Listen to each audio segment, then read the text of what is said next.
Hey, what's going on YouTube? Alabama Reloader here, coming to you from out on the range. Again, there's nobody here. So we are shooting a couple of different rifles today. The Speer Pro Hunter, the 270 Winchester, and then the Savage 110 Tactical in 6.5 Creedmoor. So doing some in the 6.5, testing some Speer Gold Dots, the 140s. I just got done shooting those rounds. That's with Shooter's World 4350. We'll go take a look at that real quick, different charge weights there. And then these two are Superformance and Accurate 2700. So and then on the 270 front, and I'm having to take my time because the 270 gets so hot so quick. So pretty much, if you'll recall from our last video where I shot the Barnes 129 grain LRX and using Hodgson Superformance, and I tested a range. We had kind of a flat spot on our velocity, and so I tested a range of charge weights. I think it was like 56.5, 0.6, 0.7, 0.8 grains. I think it was those four charge weights, and all four grouped, you know, under an inch, well under an inch. Shot pretty good, and I settled on 56.6 grains. That was the tightest group, and so I loaded up that same charge weight, 56.6, and I did three shot groups with that same charge weight. And all I changed on this go around was the seating depth. And Barnes and their load data, they recommend you find your jam point, right, basically where you're jamming into the lands, and then back off of that number by 50 thousandths and continue to step back in 50 thousandths increments all the way back to, I think it's like 1/4 of an inch. I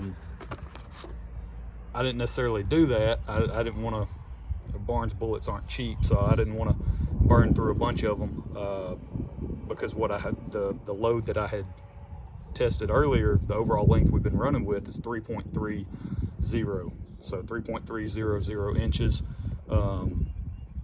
And that's what we've been running, and you know, it shot those really good groups on those four charge weights on the last test. So I just wanted to see, hey, if I'm going to load up a follow-up group, 3-shot group at 3.300 inches, and then what would it look like if I actually did what Barnes recommended. You know, my jam point's 3.385, back off of that by 50, so that puts us at 3.335, and then 50 off of that, which is 3.285. So those are the measurements there. We'll go take a look at the target, and I think it's kind of interesting, the results that we got. So let's go take a look. But yeah, pretty nice day out here at the range. They just cut the grass and all that, so you're not walking through knee-high grass to get out here to the target, which is nice.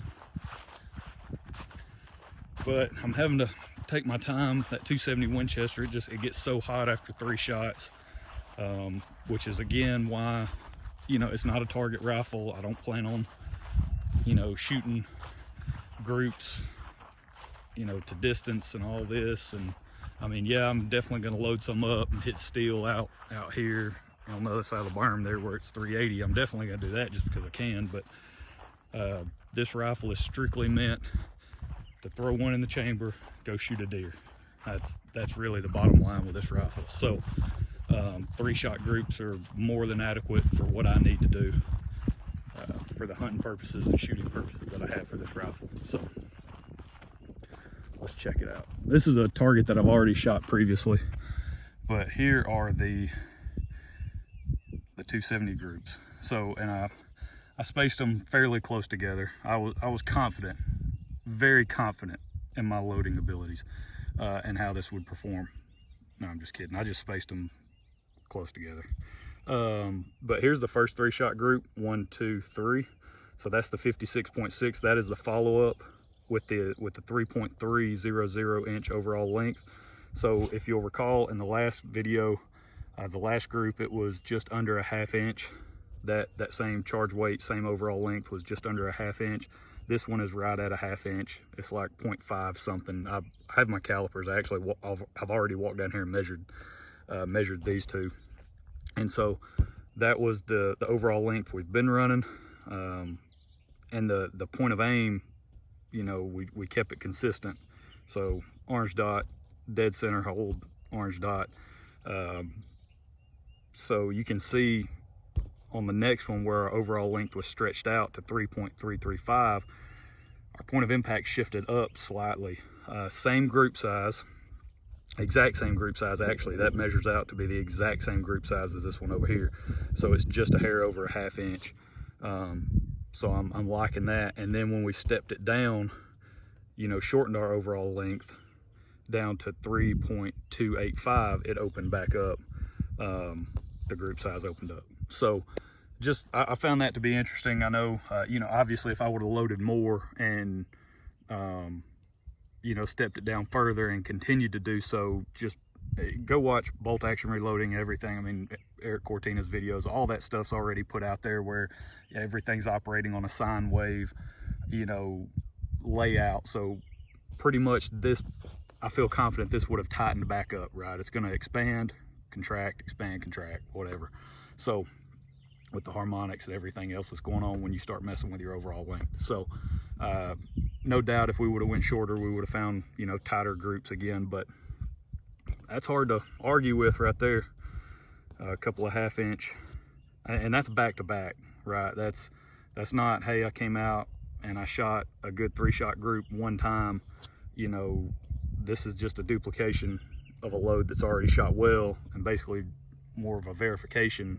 Hey, that load just performs really well. Cold bore, no warm-up shots. I don't, and that's the thing with a 270.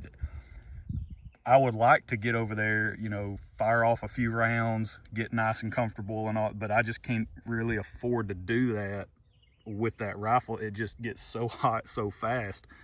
So those are 3 cold bore shots, right? And then I put the rifle down. I shot a couple of groups with the 6.5 Creedmoor, then I picked it back up and shot the next 3, and then set it down, shot another couple of groups with a 6.5, then shot the last 3. So, and I tried to give it the same amount of time, wait time in between each group, and tried to let it cool off even a little more toward the back end, just because I knew it'd still be a little warm from the first 6 shots. So, but that's the 270 Winchester. Just, I mean, that's it in my opinion. We're just gonna call it at 56.6 grains.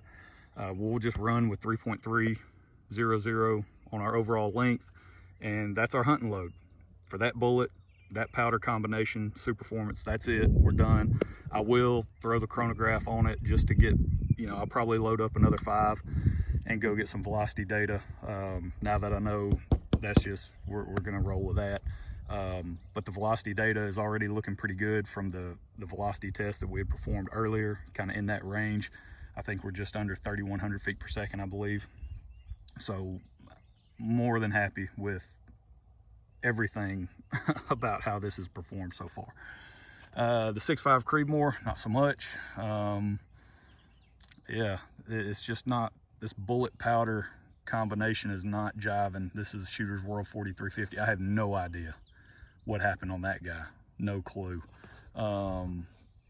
Yeah, because 1, 2, and then 3, 4, 5. You stack 3, I mean, touching basically, and then you do that, then you follow it up, you know, with a much tighter 5-shot group, and then you just spread right back out. And then this one's not too bad. But that's only a 4-shot group, not a 5-shot group. So yeah, so I don't know, maybe that, you know, we can definitely tweak it and find a good load out of this, I feel like, but I have no idea what happened there. No idea. Now, the brass that I'm using, Federal Gold Medal Match,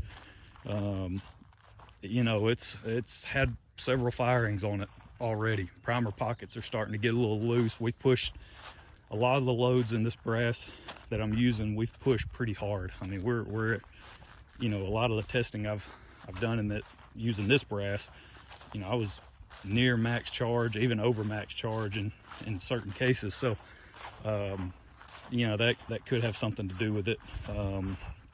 This brass hasn't been annealed, you know, none of that. So yeah, that could play a role in that, whatever that was. That's just really weird. I believe I want to say the load data, I think that first group was 40.9 grains. I think on the bottle of 4350, Shooter's World 4350, their max charge with a 140 grain bullet. Now it's 140 grain Sierra Match King, I think is what it is. So I'm shooting 140 grain Speer Gold Dot, not apples to apples, but apples to oranges, close enough.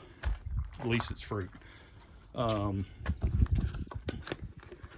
Yeah, so there's your load data right there.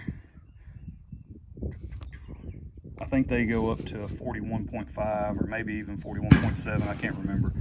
I wrote down max at 41.5. I think that was just the max I was going up to, if I recall. Could be wrong, look it up.